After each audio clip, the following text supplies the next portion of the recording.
Sometimes the greatest fractures in history are laid not in the offices of generals, but in empty fuel tanks. December 1944 was the moment when this indisputable truth was revealed with startling clarity in the snow-covered forests of the Ardennes. The history of war often focuses on the roar of guns and steel, but the most crucial resource did not have the smell of gunpowder. It was fuel. In 1944, the fate of the continent was determined not so much by tanks as by the amount of oil that each of them could burn. The war on the Western Front was not just a series of battles between infantry and armored formations, but also a titanic competition of industrial capacities where fuel became the main, and perhaps the only, irreplaceable resource. For Germany, which had virtually no natural oil reserves of its own, this competition was initially lost. The country was forced to rely on a technological breakthrough, the creation of synthetic fuels from coal. This achievement, known as the Fischer-Tropsch process, allowed the Nazi regime to maintain the maneuverability of its armed forces for many years. At its peak, at the beginning of 1944, 25 large German factories produced an impressive 124,000 barrels of synthetic fuel per day. This colossal volume provided more than 92% of aviation gasoline and accounted for half of the total liquid fuel needed to operate the Reich military machine. However, while Germany was fighting for every barrel extracted from coal, the United States industrial machine was operating on a completely different scale. American superiority in hydrocarbons was so overwhelming that it turned German technological ingenuity into a strategic mirage. By December 1944, the United States had achieved daily crude oil production of 4,700,000 barrels, while the production of finished gasoline, including aviation fuel, was almost 2,100,000 barrels per day. The quantitative gap between the adversaries was staggering. The United States produced crude oil in an amount that exceeded Germany's peak synthetic fuel production by more than 37 times. This fact established the fundamental axiom of the war. Germany was waging a war of attrition with a critically fragile and finite resource base. The cost of strategic centralization became apparent when the Allies shifted their massive airstrikes not just to cities, but directly to the heart of German logistics, those 25 synthetic fuel plants. Dependence on a small number of high-tech stationary facilities meant that hitting them not only reduced production, but cascaded through the entire fuel supply system. As a result of these strikes, by February 1945, just a month after the end of the Battle of the Bulge, the production of synthetic aviation gasoline collapsed to 1% of its previous level, and then stopped altogether. This meant that the Allies had effectively won the battle for gasoline in the skies, destroying Germany's ability to wage a maneuverable war, as lack of fuel inevitably brought the war machine to a complete standstill. Germany's strategic logistics proved to be incredibly fragile, proving that fire superiority is useless if tanks cannot move. While Germany was trying to preserve the remnants of its synthetic production, on the Western Front, the Allies faced the paradox of their own success. Their rapid advance created a logistical crisis that required an equally rapid solution. After the successful breakout in Normandy in August 1944, American troops advanced so fast that their daily fuel consumption reached an impressive 800,000 gallons. The speed that was supposed to bring victory now threatened self-suffocation due to the stretched supply lines. In response to this growing crisis, the command developed and launched an operation called the Red Balloon Express within an urgent 36 hours. It was a temporary but gigantic logistical highway designed to maintain the pace of the offensive. The scale of this operation is astounding. It involved almost 6,000 trucks that delivered up to 12,500 tons of critical supplies daily, including ammunition and, most importantly, fuel for the advancing troops. African-American soldiers played a key role in this operation. Being forced to serve in the segregated army in support positions, they nevertheless showed exceptional courage. delivering vital supplies, often refueling and replenishing ammunition under constant fire.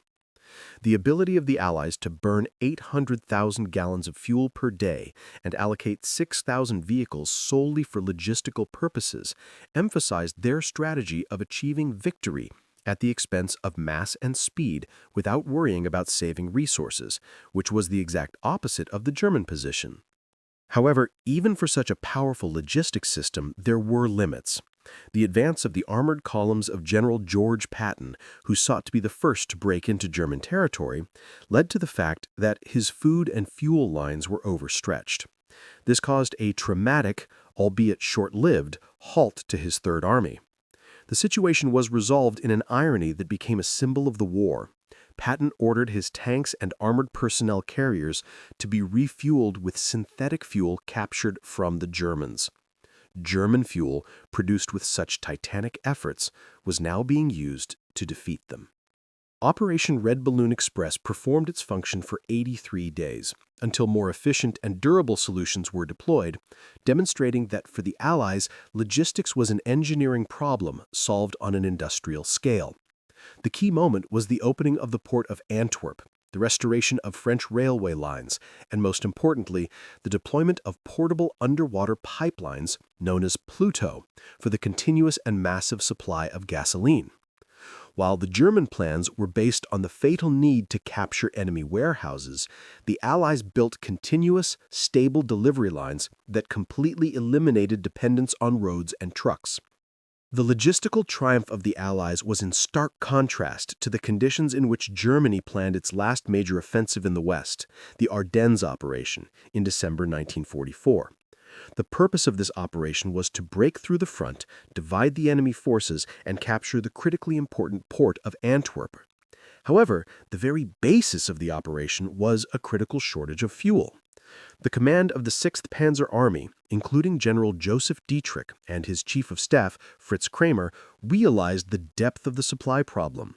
Analysts accurately calculated that the difficult, rugged terrain of the Ardennes, snow-covered roads, and off-road conditions would lead to a twofold increase in fuel consumption for their heavy equipment compared to normal conditions. This mathematical calculation led to a fatal strategic conclusion. The 6th Tank Army's own fuel reserves, even with the entire reserve, could only provide movement for 200 kilometers in Ardennes conditions. Since Antwerp was much further away, the entire offensive plan was based on a single, absolutely critical assumption. The advanced divisions that had broken through had to capture numerous fuel depots belonging to the enemy as soon as possible. Such a logistical plan based on capture required an immediate breakthrough and the complete collapse of the enemy's defenses. Any delay, any stop or stubborn resistance that would not allow the capture of warehouses on the very first day meant an automatic failure of the operation, turning the advance into a desperate race against time. An element of psychological pressure was added to this logistical hopelessness. Hitler, preparing for the offensive, ordered the commanders to fight with the same brutality as on the Eastern Front in order to terrify the enemy. The order for the 6th Tank Army, issued on December 14, 1944, explicitly demanded that the troops be preceded by a wave of terror and that no humane restrictions should be shown, and any resistance should be broken by fear.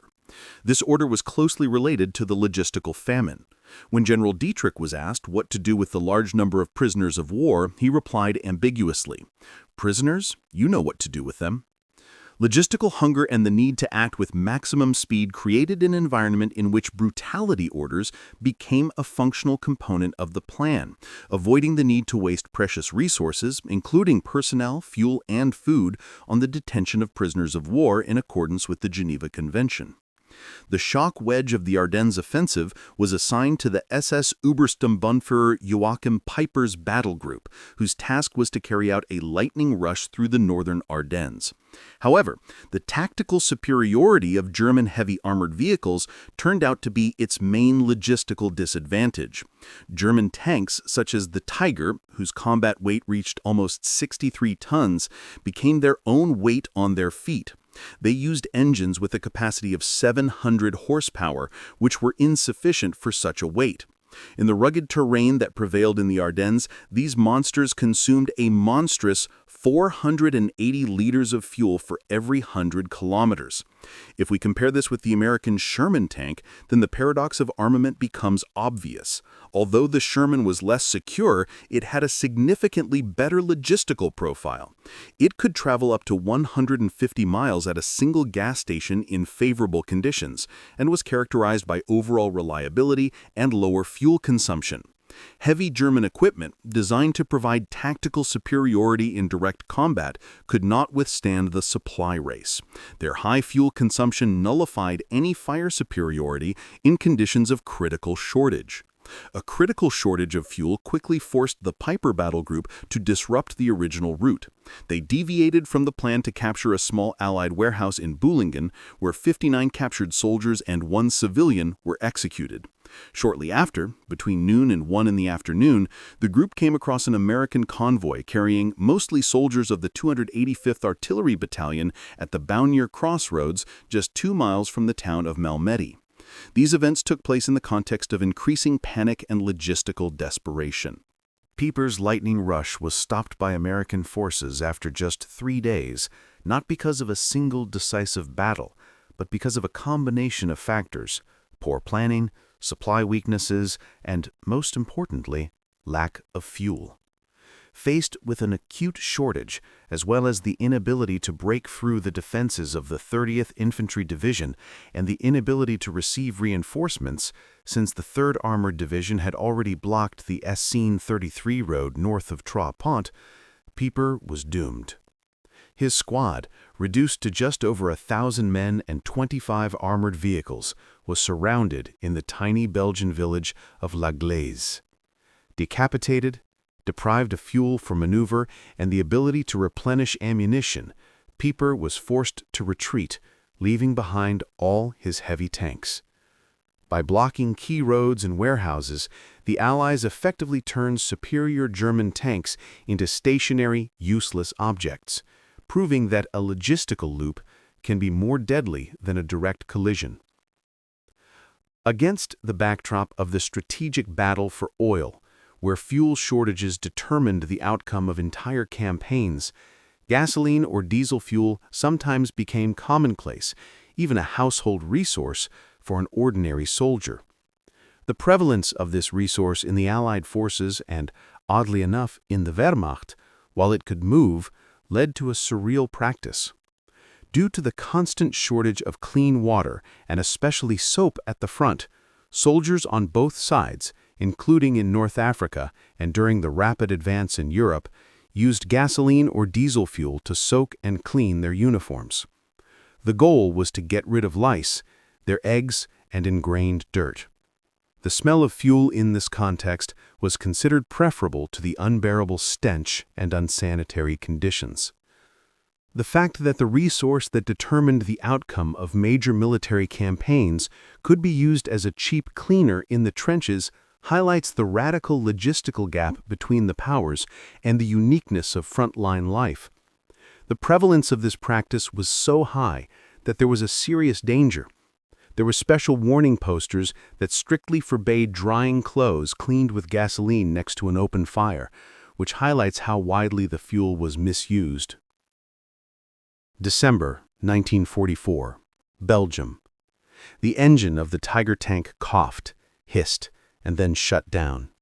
Joachim Pieper of the SS punched the hatch of the tower, and a metallic clang echoed in the pre-dawn darkness. His driver, uncharted, tried to start the Maybach engine with a capacity of 700 horsepower. Nothing. The fuel gauge was empty. Obersturmbannführer, Weber called from his compartment, his voice strained with barely suppressed panic. The spare tank is also empty. Pieper climbed out of the command tank, his boots crunching on the frozen Belgian ground. Around him, the most powerful armored units of the Wehrmacht, assembled for Operation Watch on the Rhine River, the Ardennes offensive, stood motionless. 67 tanks, 149 armored personnel carriers, and almost 5,000 of Germany's most elite Waffen-SS soldiers were all paralyzed by empty fuel tanks. Through the morning fog, Pieper could make out the abandoned American Hansfeld position ahead, the most important supply depot for the United States 99th Infantry Division. The Americans fled so fast that they left still smoldering bonfires in fuel barrels, hot coffee in metal cups.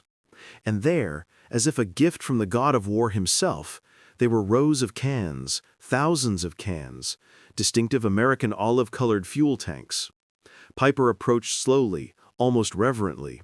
His colleague Hans Gruller opened one of the cans and sniffed benzene and high-octane gasoline. His men began feverish work on refueling their cars. Pieper walked through the warehouses, counting the stocks. The math was mind-boggling. 50,000 gallons was enough to fuel his entire battle group to advance to the Meuse River. This was enough to potentially change the course of the offensive. The Americans left more fuel at this one depot than most German divisions had received in the last 6 months. But as Pieper stood in the midst of this abundance, watching his men pour American fuel into German tanks, a crushing realization descended on him like a morning mist. If the Americans could afford to give up so much, if they could leave what Germany would have guarded with whole divisions, then this war would already be over. Germany did not just miscalculate, it fundamentally misunderstood the nature of its enemy. 6 months before Pieper discovered the reserves in Hansfeld in June 1944, Albert Speer, Hitler's Minister of Armaments and War Industry, submitted a report to the Führer that was supposed to immediately put an end to all offensive operations. German synthetic fuel production, the lifeblood of the Wehrmacht, was systematically destroyed by Allied bombing. The Leuna plant, which produced 175,000 tons of fuel in April, had managed to produce only 5,000 tons by September. The largest hydrogenation plants in Pech, Bleihammer, and Brooks were operating at less than 10% capacity. The numbers indicated an imminent defeat. In 1944, the United States produced 1.8 billion barrels of crude oil. Germany, including all synthetic production and seized Romanian deposits, produced 33 million barrels, which was less than 2% of American production. The Third Reich tried to wage a mechanized war using horse-drawn vehicles and logistics. While America was drowning its armies in excess oil, Major Friedrich Seemann of the Wehrmacht Logistics Command estimated that the Ardennes offensive would require 4.5 million gallons of fuel to reach Antwerp. Hitler allocated 5 million gallons, but only half were delivered due to transportation problems. Throughout the offensive, the German High Command relied on capturing enemy supplies, a strategy that revealed its weakness rather than its strength. The Americans, meanwhile, built an oil pipeline system throughout France called Pluto, a pipeline under the ocean, and the Red Ball Express, a large truck convoy system that delivered 12,500 tons of cargo to the front line every day. By December 1944, American troops in Europe were consuming 1.2 million gallons of fuel per day and receiving 1.4 million gallons. They were accumulating supplies, even while fighting. Joachim Pieper was no fool. At the age of 29, he was one of the youngest commanders of the Waffen-SS regiment, a Knight's Cross with oak leaves and swords, and a veteran of the Eastern Front, where he learned that fuel is more expensive than ammunition in modern warfare. His battle group was designated as the Schwerpunkt, the decisive point of the entire offensive in the Ardennes. On December 14th, 2 days before the offensive, Pieper attended the final briefing in Tondorf. General Sepp Dietrich, commander of the 6th SS Panzer Army, was blunt. "You'll have enough fuel to get to Meuse if you capture American supplies." The fuel reserve for the Kampfgruppe Pieper was 31,000 gallons, which was enough for 50 miles of combat operations. The distance to Meuse was 65 miles. The calculation of possible failures was included in the plan from the very beginning. When his column was preparing to attack on December 16th, Pieper gave strict orders. The tanks had to move in single file to save fuel. The engines had to shut down at any stop for more than 5 minutes, and the capture of American fuel depots was the #1 priority, even exceeding tactical tasks. The contrast with American operations could not be more striking. That same morning, Captain James Rose of the United States 743rd Tank Battalion, stationed just 20 miles from Pieper's starting position, made an entry in his personal diary. 8,000 kilograms of additional fuel were received. The third delivery this week. The tanks are already filled. December 16th, 1944, 5:30. As a result of the artillery shelling that began Operation Watch on the Rhine River, more ammunition was used up in 2 hours than was allocated by the Wehrmacht for all operations at the beginning of the war. But even this impressive demonstration masked a critical shortage. Piper's column started moving at 7 o'clock in the morning, already behind schedule. The roads that were designated as motorways on German maps were actually narrow country roads, many of which were unpaved. Traffic jams formed on the roads for several hours, as vehicles intended for Piper's troops struggled through the Ardennes forest. At Lanzarote, Piper's first target, they encountered unexpected resistance from a single American reconnaissance platoon. 18 men who held back the most powerful German armored column for almost 10 hours. During the delay, Piper's cars idled, burning precious fuel. When they finally broke through and reached Hansfeld at dawn on December 17th, Piper's column had covered 20 miles and used up 40% of its fuel. At this rate, they should have run out before they were even halfway to the Meuse. The American supply depot in Hansfeld was not even the main facility. It was the forward supply point for the 99th Infantry Division, which the United States Army classified as a Class 3B depot, a temporary refueling station. However, what Piper found there exceeded the monthly fuel consumption of an entire German tank division. Hans Gruller, an Oberscharführer, later testified, "We found pyramids of canisters, each containing 5 gallons of gasoline. They were stacked 3 meters high and stretched for about 200 meters. The Americans didn't even try to destroy them." The captured fuel was high-octane aviation gasoline mixed with motor fuel with an octane rating of 80 or higher.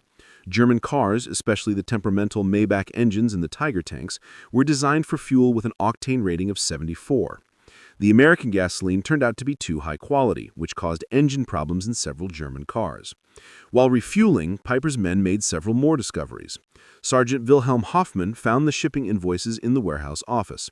He could read English because he had worked in his father's import business before the war. The documents indicated that this fuel had been shipped from Texas to New York, across the Atlantic to Liverpool, across the English Channel to Normandy, and trucked 400 miles to Hansfeld. The journey of more than 6,000 miles took less than 6 weeks. "I showed the documents to Piper," Hoffmann recalled in an interview in 1976. "He read them twice, then crumpled them up. He didn't say anything, but his face paled. We both understood what that meant." Private Ernst Kara found a pack of Stars and Stripes newspapers dated December 15th, only 2 days old. The headline was dedicated to the opening of a new fuel pipeline from Cherbourg to Verdun, capable of delivering 300,000 gallons of fuel per day. One pipeline delivered more fuel per day than Piper could have used during the entire offensive. To understand the shock of Piper's discovery, you need to understand the fuel situation in Germany by the end of 1944. Since May, Allied bombing has led to a 90% reduction in synthetic fuel production. The Luftwaffe grounded planes due to a shortage of aviation fuel. Pilot training was reduced from 250 flight hours to 60 hours. The surface fleet of the German Navy has effectively ceased operations. The submarine planes were equipped with tubes to save diesel fuel due to longer battery life. In the rear, the civilian population of Germany has not been able to use private cars since 1942. Gasoline was so expensive that the Gestapo investigated the theft of individual liters of gasoline on the black market. The farmers were returning to the horse-drawn plows.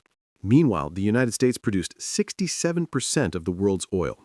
Only one oil field in East Texas produced more oil than in the entire German-occupied Europe.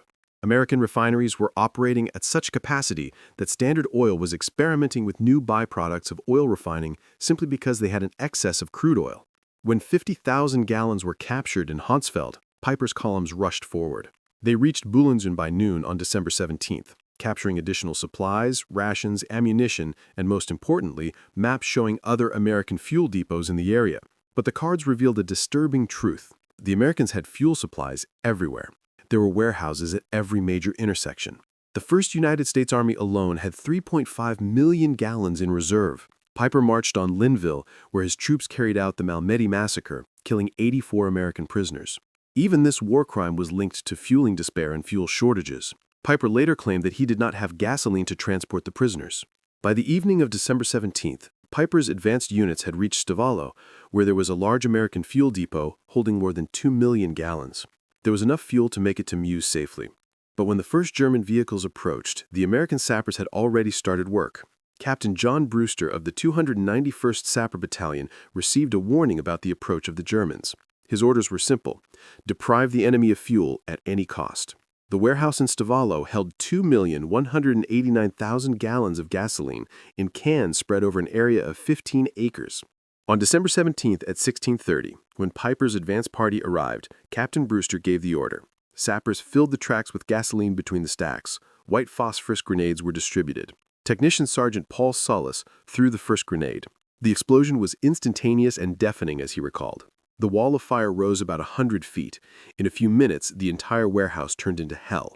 Piper's advance tanks arrived and found a column of black smoke rising 1,000 feet into the sky. The fire lasted for 3 days, consuming enough fuel to transport Piper's entire unit to Antwerp and back. Untersturmfuhrer Waver described the scene. The Obersturmbannführer stood on the turret of his tank and watched the flames. He didn't say anything for about 5 minutes. Then he came downstairs and told me that they could afford to burn 2 million gallons to deprive us of him. What are we doing here? On the other side of the Ardennes, American engineers were destroying fuel depots so as not to risk its extraction. 1/10 of a million gallons were burned in Tuapon. 2.5 million gallons were destroyed at the spa. In total, the Americans deliberately destroyed more than 8 million gallons in the first week, which is more than Germany allocated for the entire operation. The possibility of accidentally destroying millions of gallons was embedded in a supply system that was beyond the comprehension of the Germans. The Red Ball Express delivered 412,000 tons of cargo on 6,000 trucks that worked around the clock. Each truck consumed 40 liters of fuel per day.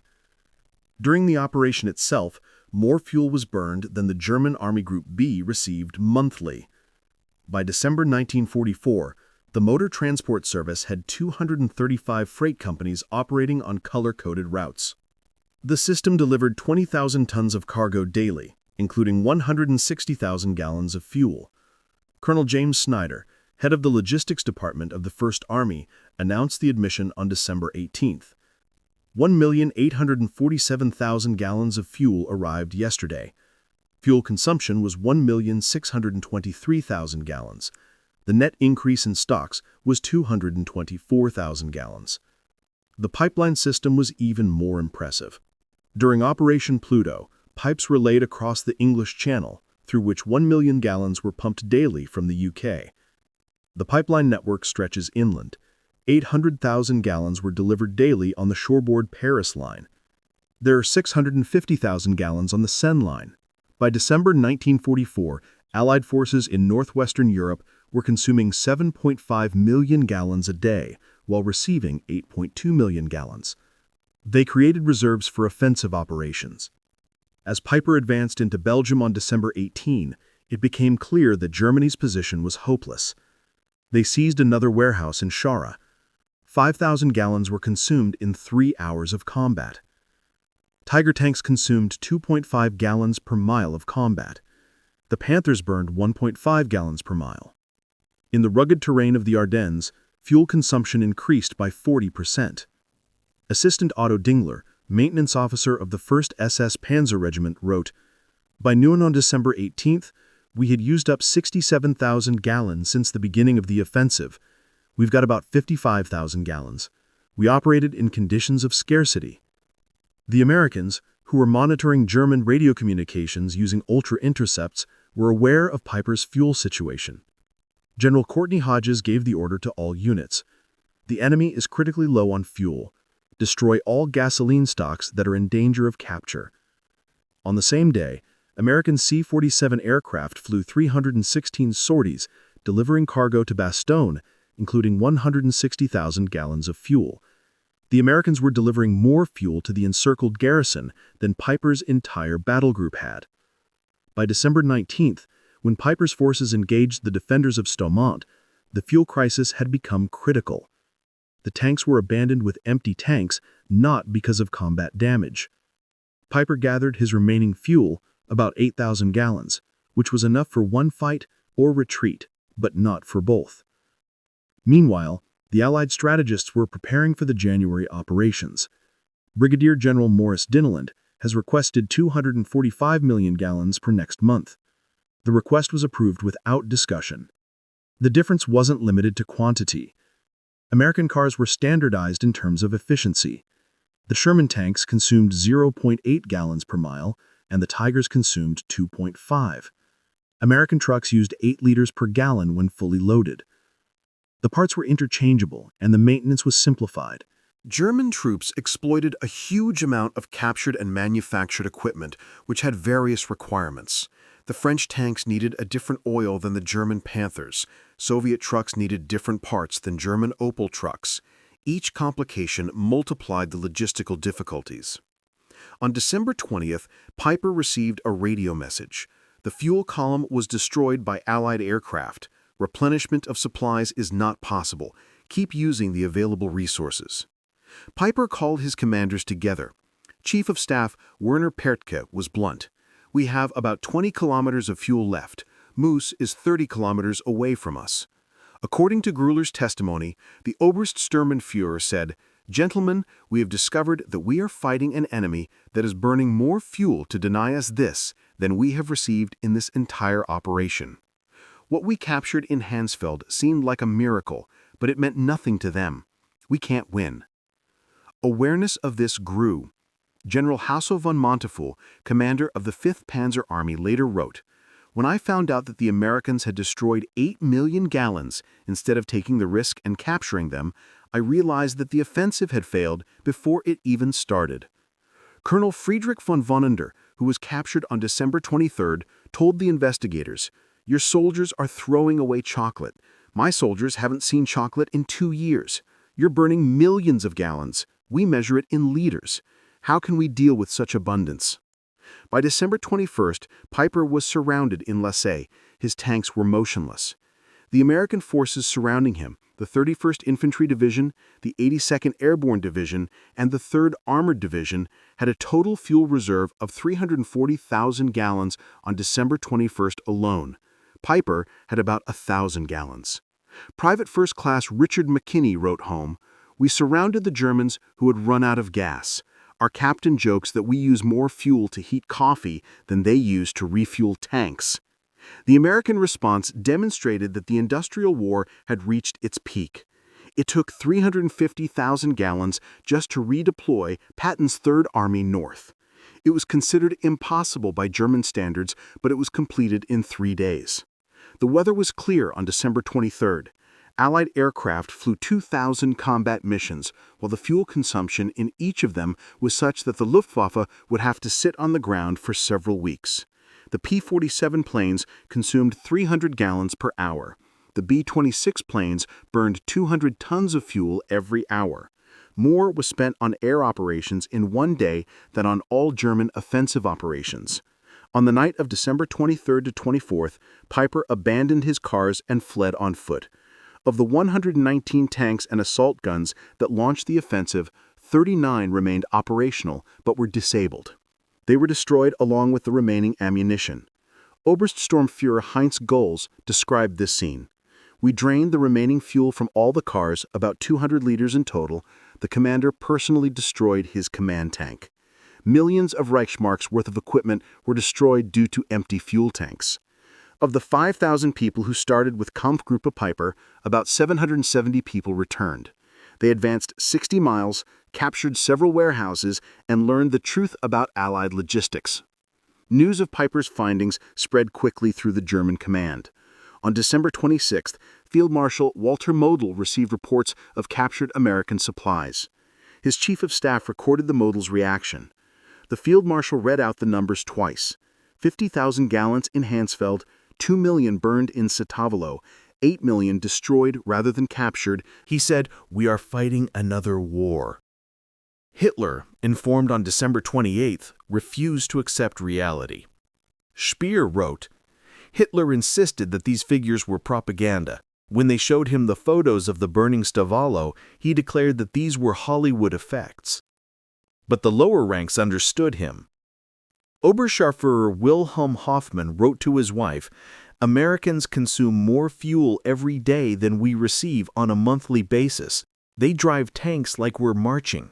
This war is lost." The fuel crisis was a symptom of a broader truth. By 1944, America was producing 50% of the world's output. New planes appeared every 5 minutes, ships every day, and tankers every 7 minutes. The oil production statistics were staggering. The United States has 1.8 billion barrels. The Soviet Union, 110 billion barrels. Germany, including synthetic oil, is 33 million barrels. Japan, 2.6 billion barrels. The Axis powers collectively produce less than 2% of American oil. Every major German offensive since 1942 was hampered by fuel shortages. Each American offensive was backed up by more resources than the German planners could have imagined. Lieutenant Colonel Chester Hansen recorded an illustrative incident on December 27th. The logistics officer reported that due to the weather conditions, fuel supplies had been reduced to only 500,000 gallons per day. There was concern until someone noticed that this exceeded Germany's total spending on the offensive. The German soldiers from the Ardennes were more shocked by the wastefulness of the Americans than by the firepower. The sight of soldiers throwing away half-eaten rations or using gasoline for heating undermined their morale more than artillery. Retired General Reichum told investigators, "We knew your production figures in the abstract, but seeing how soldiers spend more than we have, they became real. Every German who saw your daily abundance knew that the war was hopeless." This information was disseminated in letters, despite censorship. Sergeant Major Ernst Mueller wrote, "Americans wash their clothes in gasoline. They feed the dogs chocolate. They shoot artillery on Christmas Day. We can't fight endlessly." The psychological impact undermined the Germans' ideas of racial superiority. How could decaying Americans have such wealth while the master race was barely making ends meet? During the Nuremberg trials, German leaders invariably referred to logistical support, especially fuel, as crucial. Field Marshal Keitel testified, "In 1940-1941 we had operational superiority. By 1944 we couldn't move troops because of the lack of fuel, while the Americans were moving armies like chess pieces." Piper, accused of the Malmedy massacre, testified, "Every decision after December 17th was influenced by fuel shortages. We could not effectively maneuver, pursue, or retreat. The Americans moved freely while we counted the leaders."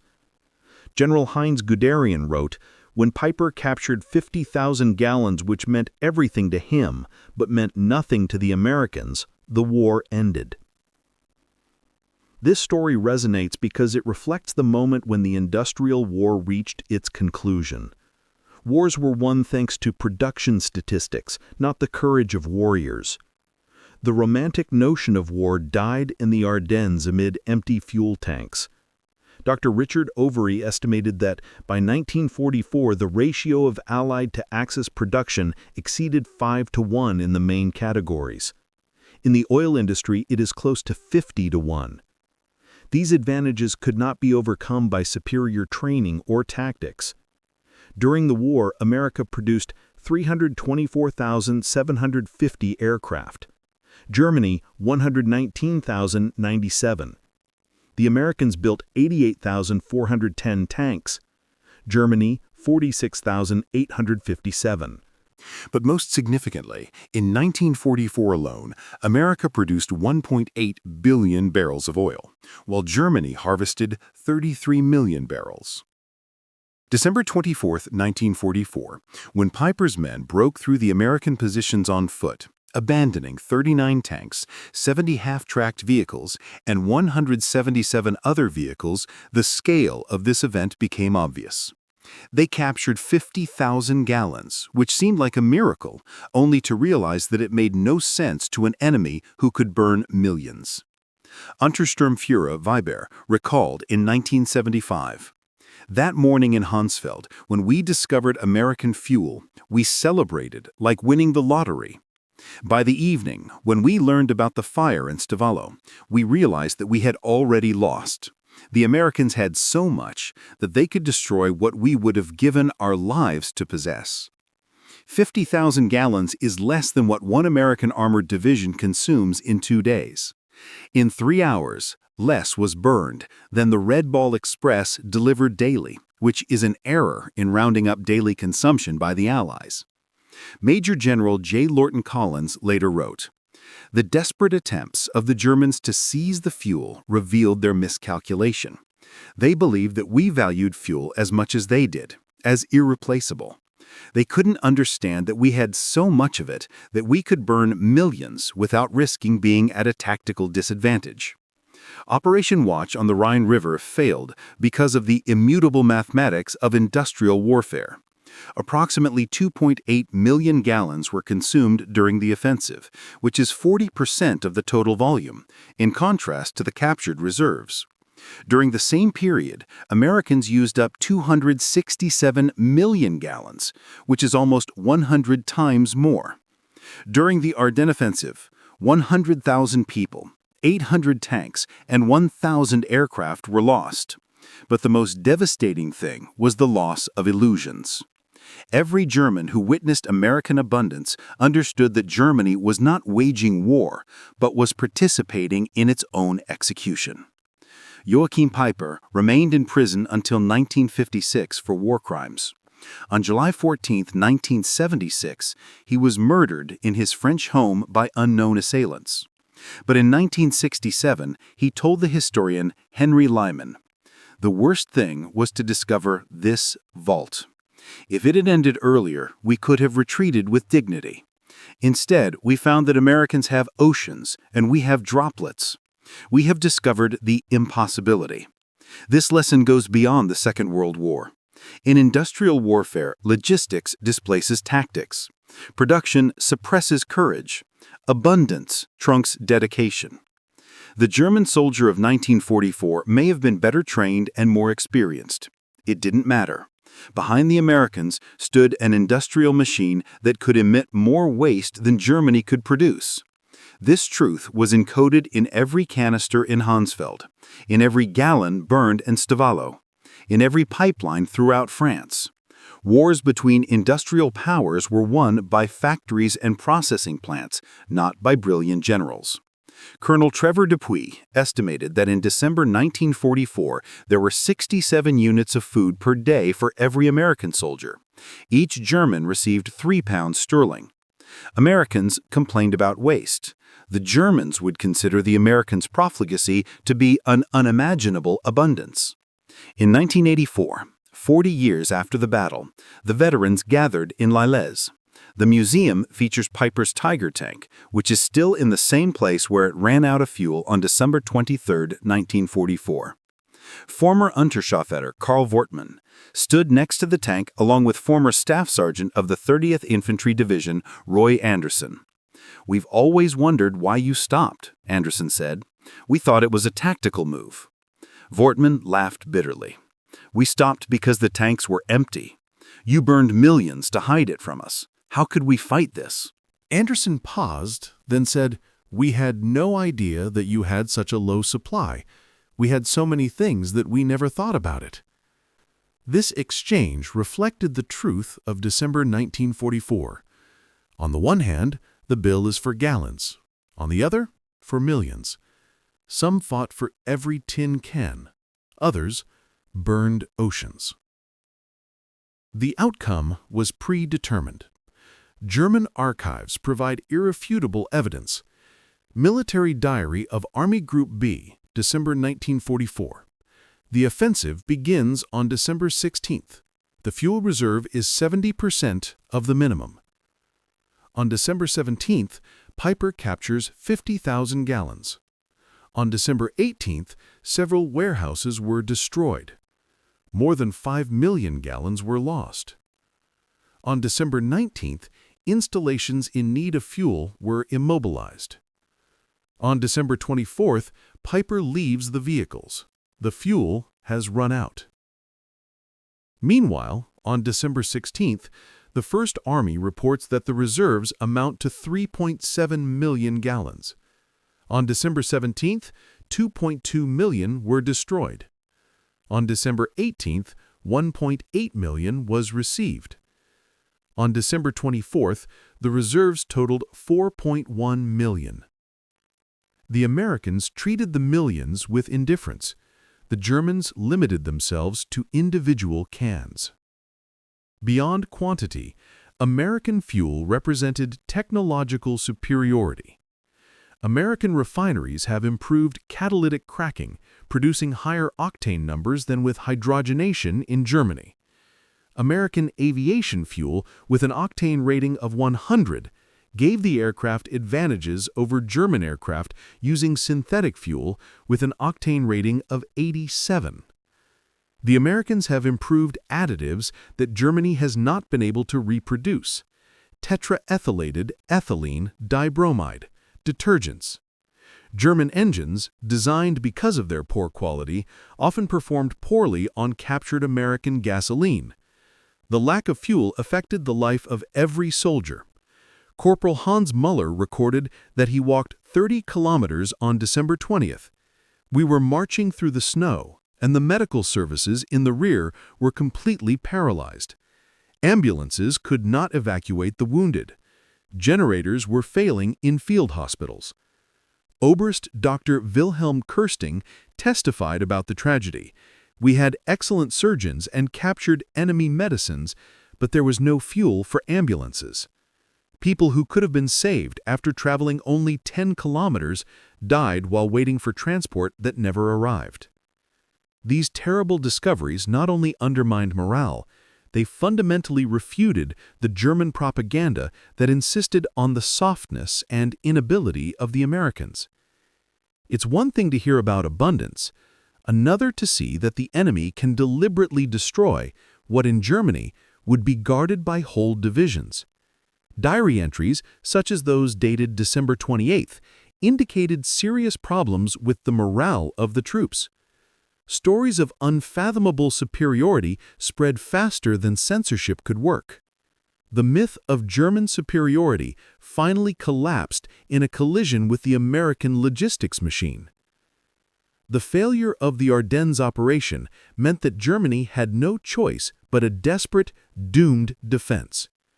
General Alfred Jodl later testified at Nuremberg. After the Battle of the Bulge, we realized that everything was lost. We threw the last card into the battle and found that the enemy had all the trumps. Realizing the depth of German desperation, the Allies focused their efforts on completely destroying fuel production. By February of 1945, the production of fuel in Germany had practically stopped. The Luftwaffe was grounded, and pilot training was halted. The Wehrmacht, deprived of the ability to move, turned into a stationary target, slowly destroyed by a maneuverable enemy. The spring of 1945 brought surreal scenes. German units surrendered not because they were directly defeated in battle, but because they were completely immobilized. Entire tank divisions watched helplessly as the Allied columns rode by.